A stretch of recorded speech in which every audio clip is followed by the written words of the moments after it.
युद्ध कर रहे हैं। कुछ क्षण के लिए कर्ण की शक्ति को देख करके, कर्ण के सामर्थ्य को देख करके श्री कृष्ण भी विचलित हो जाते हैं, चिंतित हो जाते हैं। वाह रे कर्ण, तेरे भुजाओं में कितनी शक्ति है। लगते हैं सोचने, युद्ध चल रहा है, युद्ध के मध्य में, युद्ध के बीच में एक घटना घटती है। कर्ण के रथ का पहिया कीचड़ में धंस जाता है। जब कर्ण के रथ के पहिया कीचड़ में धंस जाता है तो कर्ण उसको निकालने लगता है। श्री कृष्ण अर्जुन से इशारा करते हैं, कहते हैं कि हे अर्जुन, समय मिला है, अब वध करो इसका, छोड़ो मत। अर्जुन कहता है, हे केशव, मैं एक धनुर्धर हूं, मैं युद्ध के नियमों का पालन करूंगा, कैसे उल्लंघन करूं मैं युद्ध के नियमों का। श्री कृष्ण कहते हैं, अर्जुन, जिस दिन 7 महारथियों ने एक अभिमन्यु को घेर करके, निहत्थे अभिमन्यु को घेर करके मारा था, उस दिन नीति कहां गई थी? चूको मत। कहते हैं श्री कृष्ण अर्जुन से, हे अर्जुन, खड़ा है देखता क्या, मौन भोले सरासन तान, बस अवसर यही है। खड़ा है देखता क्या, मौन भोले सरासन तान, बस अवसर यही है। घड़ी फिर और मिलने को नहीं है, विसीख कोई गले के पार कर दे, विसीख कोई गले के पार कर दे, अभी ही शत्रु का संहार कर दे, अभी तुरंत शत्रु का संहार कर दे। और इस प्रकार श्री कृष्ण के इशारे पर अर्जुन कर्ण के ऊपर बाण चलाता है और कर्ण यहाँ वीर गति को प्राप्त होता है।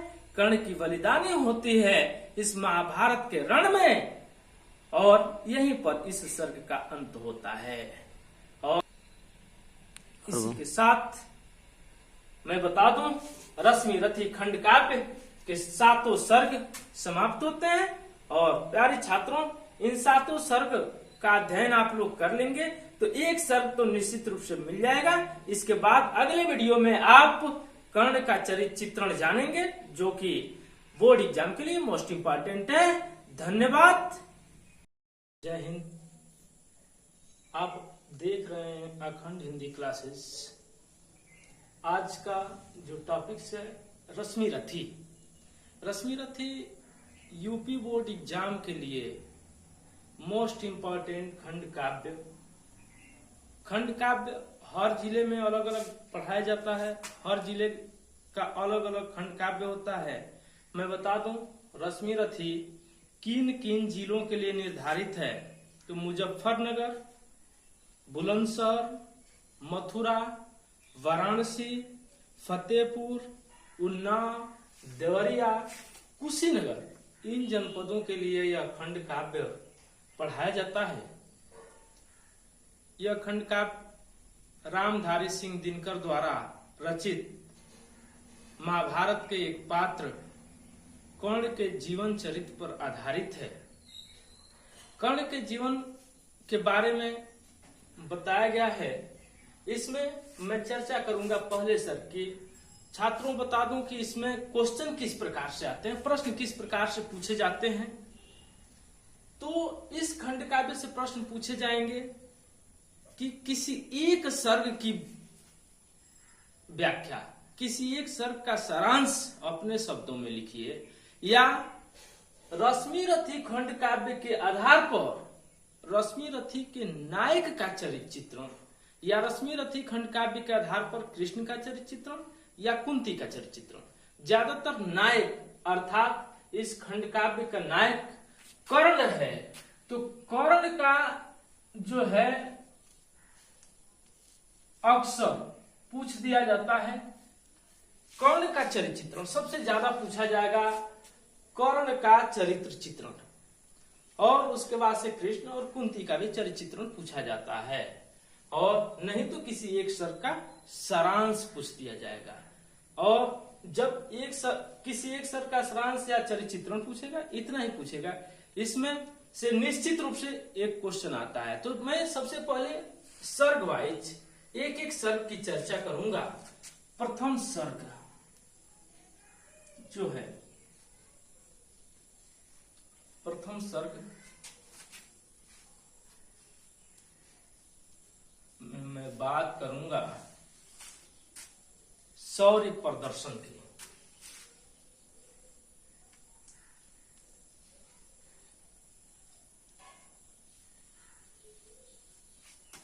शौर्य प्रदर्शन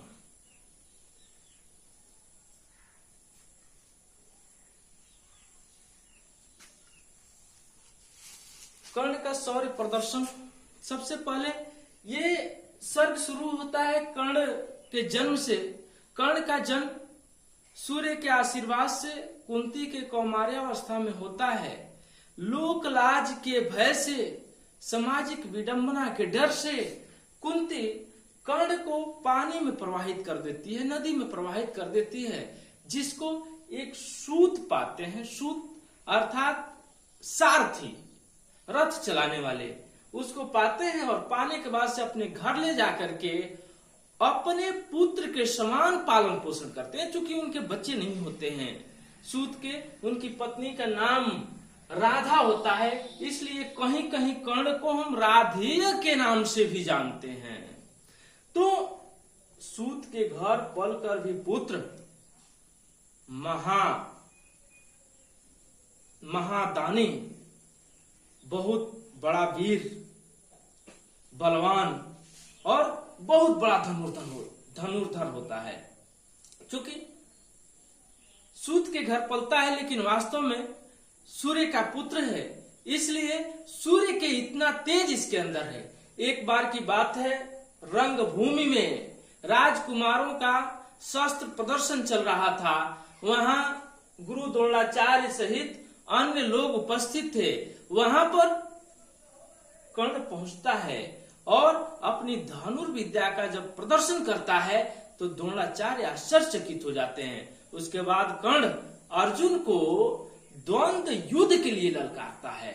द्वंद्व युद्ध के लिए जब अर्जुन को ललकारता है कर्ण, तो उसी समय कृपाचार्य कर्ण से उसका परिचय पूछते हैं।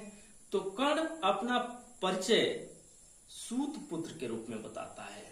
जब सूत पुत्र के रूप में बताता है तो द्वंद्व युद्ध के लिए उसे मना कर दिया जाता है। द्रोणाचार्य कहते हैं कि यह रंगभूमि केवल राजकुमारों के लिए है, किसी सूत पुत्र के लिए नहीं है। वहां कर्ण काफी दुखी होता है, लेकिन दुर्योधन दौड़ करके आता है और गले लगाता है कर्ण को, और गले लगाने के बाद से कर्ण को अंग देश का राजा बना देता है। तब से कर्ण अंगराज कर्ण कहलाता है। वहां पर कुंती भी मौजूद रहती हैं, लेकिन दुख के अलावा, कष्ट के अलावा उनके पास कोई दूसरा चारा नहीं है। बढ़ के कह नहीं सकती हैं कि कर्ण मेरा पुत्र है, और मन में क्षोभ भरे हुए वहां से लौट जाती हैं। यहीं पर इस सर्ग का अंत होता है। शुरू करो। इसके बाद शुरू होता है द्वितीय सर्ग। दूसरा सर्ग शुरू होता है छात्रों, जिसका नाम है आश्रमवास। आश्रमवास का मतलब मैं बता दूं कि जहां कर्ण धनुर्विद्या सीखने के लिए जाता है, उसी जगह की चर्चा की गई है। कुलाभिमानी राजपुत्रों के विरोध में, राजकुमारों के विरोध में ब्राह्मण का वेश बना करके कर्ण परशुराम ऋषि के पास धनुर्विद्या सीखने के लिए चला जाता है। चूंकि परशुराम ऋषि के अंदर हम कहें कि एक प्रकार का गुण है कि वो ब्राह्मणों के अतिरिक्त किसी दूसरे को धनुर्विद्या नहीं सिखाते हैं। तो कर्ण ब्राह्मण का वेश बना करके जब परशुराम ऋषि के पास धनुर्विद्या सीखने के लिए जाता है, तो परशुराम ऋषि बहुत प्रेम से, स्नेह के साथ कर्ण को धनुर्विद्या सिखाते हैं। उसके बाद एक दिन की बात है, परशुराम ऋषि को नींद आती है और कर्ण के जंघे पर सर रख करके सो जाते हैं। जब कर्ण के जंघे पर सर रख करके सो जाते हैं, उसी समय एक कीड़ा नाम दिया गया काकरोच। अब कीड़े का कोई स्पष्ट नाम नहीं है, लेकिन काकरोच कह सकते हैं कि एक काकरोच परशुराम कर्ण के जंघे में काटना शुरू कर देता है, छिद्र करना शुरू कर देता है। लेकिन गुरु की निद्रा भंग न हो, इसी कारण कर्ण अपने पैर को हटाता नहीं है। लेकिन कीड़ा इतना काटता है, इतना काटता है कि बहुत सारा रक्त कर्ण के पैरों से बहने लगता है और परशुराम ऋषि के हाथों में आकर के लगता है। परशुराम ऋषि जग जाते हैं और जगने के बाद से नाराज हो जाते हैं। कहते हैं कि तुमने मेरे साथ छल किया है, तुमने मेरे साथ धोखा किया है, तुम ब्राह्मण नहीं हो, तुम निश्चित रूप से क्षत्रिय हो, और तुमने धोखा के साथ अगर जो मुझसे विद्या सीखा है तो जाओ, मैं तुम्हें अभिशाप देता हूँ। आज के बाद से शाप देता हूँ कि मैंने आज तक तुम्हें जो कुछ भी सिखलाया है वह असली समय पर, मौके पर काम नहीं आएगा। परशुराम ऋषि कहते हैं, सिखलाया ब्रह्मास्त्र तुझे जो, सिखलाया ब्रह्मास्त्र तुझे जो काम नहीं वह आएगा, है यह मेरा साफ समय पर उसे भूल तो जाएगा। उसके बाद कर्ण परशुराम ऋषि से क्षमा याचना करने लगता है। परशुराम ऋषि कहते हैं कि मेरे दिए गए अभिशाप से वंचित तो नहीं रह सकते हो, अब अभिशाप दे दिया हूं तो वापस तो नहीं ले सकता हूं, लेकिन जाओ, मैं तुमसे वचन देता हूं। बस ये एक बात बता देना चाहता हूं कि इतिहास के पन्नों में तुम्हारी एक अलग गाथा लिखी जाएगी, तुम महावीर और महादानी कहलाओगे। यहीं पर इस सर्ग का अंत होता है। द्वितीय सर्ग अभी मैंने बताया समाप्त हुआ, कृष्ण वापस, उसके बाद से तृतीय सर्ग का आरंभ होता है। तृतीय सर्ग कृष्ण संदेश, 13 वर्ष के वनवास और 1 वर्ष के अज्ञातवास के बाद से पांडव जब वापस आते हैं तो दुर्योधन से अपना राज्य मांगते हैं। दुर्योधन से जब अपना राज्य मांगते हैं तो दुर्योधन राज्य देने को तैयार नहीं है, युद्ध करने पर उतारू हो गया है, कह रहा है कि बिना युद्ध किए मैं कुछ नहीं दे सकता। उसके बाद युधिष्ठिर श्री कृष्ण को शांति दूत बना करके दुर्योधन के पास भेजते हैं। दुर्योधन के पास शांति का संदेश लेकर कृष्ण जब दुर्योधन के राज्यसभा में पहुंचते हैं, दुर्योधन को समझाने लगते हैं। कहते हैं, हे दुर्योधन, ज्यादा नहीं, ज्यादा कुछ नहीं, मात्र 5 गांव ही दे दो, मात्र 5 गांव दे दोगे तो उन्हीं 5 गांव से ये पांडव अपना जीवन यापन कर लेंगे। लेकिन दुर्योधन जो घमंडी है, कहता है कि हे माधव, हे केशव, मैं बिना युद्ध किए पांडवों को सुई के नोक बराबर भी भूमि देने के लिए तैयार नहीं हूं, न दे सकता हूं। उसके बाद से कहता है कि हे ग्वाले, तुम उन लोगों का संदेश लेकर के आए हो, पांडवों का संदेश लेकर के आए हो, यहां से बच के जा भी नहीं सकते हो। अपने अनुचरों को आदेश देता है, निर्देशित करता है कि इस ग्वाले को बंदी बना लिया जाए। जब उसके अनुचर बंदी बनाने के लिए आते हैं श्री कृष्ण को, तो श्री कृष्ण अपना विराट रूप दिखा करके, भयंकर रूप दिखा करके वहां से चले जाते हैं तो रास्ते में कर्ण से उनकी मुलाकात होती है। तो कर्ण से इतिवृत्ति बताते हैं, सारी कहानी को बताते हैं। उसके बाद कहते हैं कि हे कर्ण, अपने मित्र दुर्योधन को समझाओ, क्योंकि इस युद्ध का दुष्परिणाम भी बताते हैं। श्री कृष्ण बताते हैं कि इसका परिणाम बहुत बुरा आने वाला है, इसका परिणाम बहुत गलत आने वाला है।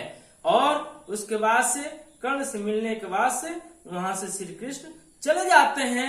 वहीं पर इस तृतीय सर्ग कृष्ण संदेश का अंत होता है। के बाद शुरू होता है चौथा सर्ग। चौथा सर्ग जिसको नाम दिया गया है कर्ण के महादान की कथा। कर्ण के महादान की कथा आप जानेंगे चौथे सर्ग में, इसका सारांश जानेंगे। इंद्र ब्राह्मण का वेश बना करके कर्ण की दानशीलता का परीक्षा लेने के लिए कर्ण के पास पहुंचते हैं। और जब कर्ण के पास पहुंचते हैं तो कर्ण इंद्र के छल प्रपंच को पहचान जाता है। वो जान जाता है कि ये कोई ब्राह्मण नहीं, भगवान इंद्र हैं और यह मुझसे क्या मांगने आए हैं, किस वजह से आए हैं। उसके बाद भी वह डरता नहीं है, कहता है कि आप आज्ञा दीजिए, क्या चाहते हैं। इंद्र कहते हैं कि तुम्हारे पास जो कवच और कुंडल है वो मुझे दान कर दो। कवच और कुंडल जो उसे जन्म से प्राप्त है, कवच जो आपका त्वचा होता है, जो स्किन होता है, उसी के समान उसको जन्म से ही, त्वचा के ही समान उसको एक कवच प्राप्त था और जन्म से ही उसके कानों में कुंडल मिला हुआ था। वही इंद्र जी उससे दान में मांगते हैं। कर्ण पहचानने के बाद भी अपनी कटार निकालता है और अपने हाथों से ही अपने त्वचा को फाड़ता है, अपने कवच को फाड़ता है, अपने कुंडल को काटता है और काट करके इंद्र को दान कर देता है। जब इंद्र दान में कवच और कुंडल पा जाते हैं तो उनको बहुत लज्जा महसूस होती है। वो समझ जाते हैं कि मैंने बहुत बड़ी गलती कर दी है। वो कर्ण को महादानी बताते हैं और अपने आप को छल करने वाला, प्रपंच करने वाला बताते हैं और कहते हैं कि मेरे द्वारा गलती तो हो गई है, लेकिन मैं तुम्हें एक अग्नि नामक अमोघ शक्ति दे रहा हूं। याद रहे, एक अग्नि नामक अमोघ शक्ति इंद्र कर्ण को देते हैं और कहते हैं कि यह तुम्हारे काम आएगा। और वहां से शर्मिंदगी के साथ, लज्जा के साथ अपने सर को झुकाए हुए इंद्र वापस हो जाते हैं और यहीं पर इस सर्ग का अंत होता है। इसके बाद शुरू होता है पंचम सर्ग, पांचवा सर्ग, माता की विनती। क्योंकि कुंती जब कर्ण के कानों में कुंडल देखती हैं और कवच तो समझ जाती हैं, उनको पता रहता है कि कर्ण मेरा ज्येष्ठ पुत्र है, बड़ा पुत्र है। जो कुंडल उसको जन्म से प्राप्त था उसी के द्वारा उनको पता चल जाता है। श्री कृष्ण के कहने पर कुंती कर्ण के पास जाती है। श्री कृष्ण बताते हैं कि सूर्य पूजन के समय जो भी कर्ण के पास जाता है वह खाली हाथ नहीं लौटता है, कुछ न कुछ जरूर लेकर के आता है। तो आप भी जाइए। कुंती जाकर के कर्ण के पास अपना ममत्व, मातृत्व प्रकट करती हैं, अपने प्रेम को प्रकट करती हैं और बताती हैं कि आप मेरे ज्येष्ठ पुत्र हैं। आप पांडवों के साथ मिलकर के युद्ध करिए, पांडवों के साथ चलिए। पांडव आपके चरण की पूजा करेंगे, आपके साथ रहेंगे, आप जैसा कहेंगे वैसा वो मानेंगे। कर्ण कहता है, माते, जब रंग भूमि में मुझे सूत पुत्र कहकर के अपमानित किया गया तो उस दिन आप नहीं खड़ी हुई। जब द्रौपदी स्वयंवर में मुझे सूत पुत्र कहकर के अपमानित किया गया, मुझे भाग नहीं लेने दिया गया, उस दिन आप नहीं कही कि कर्ण मेरा पुत्र है। आज जब पांडवों पर विपत्ति आन पड़ी है, आज जब पांडवों के सामने संकट आ गया है, तो आप मुझे अपना ज्येष्ठ पुत्र बता रही हैं। मेरे दरवाजे से तो कोई खाली नहीं जाता है माता, जो भी आ जाता है उसको कुछ न कुछ मैं दे देता हूं अपने सामर्थ्य के अनुसार। तो आप तो मेरी माता हैं। मैं एक बात आपसे बता देना चाहता हूं कि सूर्य चाहे पूरब से पश्चिम निकलना शुरू कर दे, पृथ्वी चाहे अपने धैर्य को खो दे, चाहे इस संसार में सब कुछ उल्टा हो जाए, लेकिन मैं दुर्योधन को कभी छोड़ नहीं सकता हूं। लेकिन हाँ, आपसे मैं एक वचन देता हूं, वादा करता हूं कि मेरी दुश्मनी सिर्फ अर्जुन से है। अर्जुन के अतिरिक्त मैं अन्य किसी पांडव को नहीं मारूंगा, अन्य किसी पांडव का वध नहीं करूंगा, सिर्फ मैं अर्जुन को मारूंगा या अर्जुन मुझे मारेगा, अर्जुन मुझे मार देगा तो भी आप 5 पांडवों की मां बनी रहेंगी, या मैं अर्जुन को मार दूंगा तो मैं आपके साथ आ जाऊंगा तो भी आप 5 पांडवों की मां बनी रहेंगी। जाइए, मैं आपसे वादा करता हूं, वचन देता हूं कि आप सदैव 5 पांडवों की मां बनी रहेंगी। कुंती वहां से निराश होकर के, दुखी होकर के कुंती वापस लौट जाती है और यहीं पर इस सर्ग का अंत होता है। उसके बाद शुरू होता है खष्ट सर्ग, 6वां सर्ग, शक्ति परीक्षण। शक्ति परीक्षण वही जो कर्ण के पास एक अग्नि नामक अमोघ शक्ति है, उसी के बारे में बताया गया है। इसमें श्री कृष्ण को पता होता है कि एक अग्नि शक्ति का प्रयोग कर्ण अर्जुन के ऊपर जरूर कर देगा, और जिससे किसी को बचाया नहीं जा सकता। इंद्र के द्वारा दी गई एक अग्नि नामक जो अमोघ शक्ति है, उससे किसी को बचाया नहीं जा सकता था। जिसके ऊपर वार किया जाएगा उसका स्वर्गवास एकदम सुनिश्चित है। तो उसके बाद जब एक अग्नि नामक अमोघ शक्ति की बात आती है तो श्री कृष्ण हिडिंबा पुत्र घटोत्कच को बुलाते हैं। जब कर्ण को सेनापति बना दिया जाता है, कर्ण को सेनापति जब बना दिया जाता है तो कर्ण महाभारत के रण में एक अलग अंदाज में उतरता है और तबाही मचाना शुरू कर देता है। चूंकि बहुत बड़ा धनुर्धर है, बहुत बलशाली है, बहुत शक्तिशाली है, इस वजह से वह तबाही मचाना शुरू करता है। और यह स्थिति देख करके श्री कृष्ण भीम हिडिंबा पुत्र घटोत्कच को जब महाभारत के युद्ध में बुलाते हैं तो घटोत्कच इतना ताकतवर व्यक्ति है, इतना ताकतवर है और इतना लंबा चौड़ा है कि जब वह चलता है तो उसके पैरों के नीचे दब के 1-2 लोग मर जाते हैं, 5 लोग मर जाते हैं उसके पैरों के नीचे दब करके। अक्सर देखा गया है, आप भी जानते होंगे, जब घटोत्कच के ऊपर तीर से वार किया जाता है तो अपने उंगलियों में पकड़ करके तीर को मसल देता है, भाले को मसल देता है, इतना शक्तिशाली है। वह भी आकर के कौरव सेना में खलबली मचा देता है। जब खलबली मचाता है तो दुर्योधन कर्ण के पास पहुंचता है, कर्ण से कहता है कि मित्र, घटोत्कच का कोई उपाय है कि नहीं, इसको रोकने का कोई उपाय है कि नहीं। तो कर्ण कहता है, मित्र, इसको रोकने के लिए एक ही उपाय है, मेरे पास जो एक अग्नि नामक अमोघ शक्ति है, लेकिन मैं अमोघ शक्ति का प्रयोग इसके ऊपर नहीं कर सकता हूं। इसलिए नहीं कर सकता हूं क्योंकि मैं उसको अर्जुन के लिए बचा करके रखा हूं।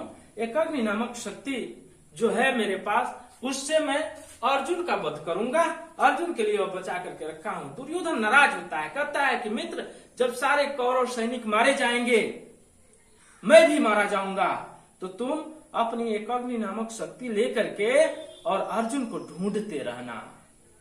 जब दुर्योधन नाराज होता है तो कर्ण दुखी होकर के अपनी एक अग्नि नामक शक्ति निकालता है और उससे घटोत्कच का वध कर देता है। घटोत्कच का वध होता है, घटोत्कच वीर गति को प्राप्त होता है। श्री कृष्ण मुस्कुराते हैं।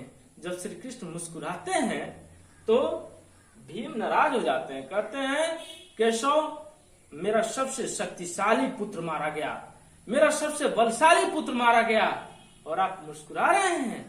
श्री कृष्ण कहते हैं भीम से, भ्राता भीम, मैं इसलिए नहीं मुस्कुरा रहा हूं कि घटोत्कच मारा गया है, मैं इसलिए मुस्कुरा रहा हूं कि आज अर्जुन बच गया।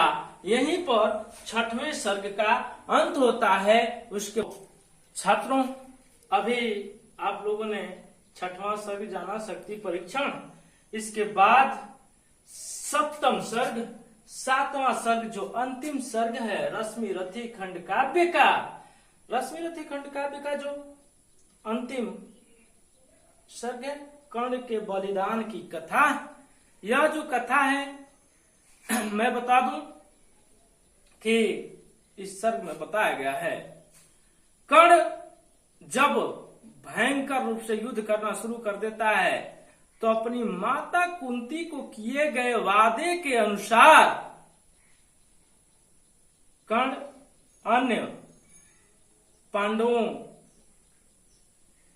को बेइज्जत करके, बंदी बना करके, पराजित करके छोड़ देता है। उसके बाद से कर्ण का युद्ध अर्जुन से शुरू होता है। जब अर्जुन के साथ कर्ण का युद्ध शुरू होता है तो दोनों चूंकि धनुर्धर हैं, बहुत बड़े धनुर्धर, दोनों शक्तिशाली हैं, दोनों पर दोनों की विशीख है, कोई किसी से कम नहीं है। दोनों एक दूसरे के सामने जब चलते हैं तो ऐसा लग रहा है कि बादल गरज रहा है। इस तरह से क्षण क्षण गर्जन, गंभीर गर्जन करते हुए युद्ध कर रहे हैं। कुछ क्षण के लिए कर्ण की शक्ति को देख करके, कर्ण के सामर्थ्य को देख करके श्री कृष्ण भी विचलित हो जाते हैं, चिंतित हो जाते हैं। वाह रे कर्ण, तेरे भुजाओं में कितनी शक्ति है।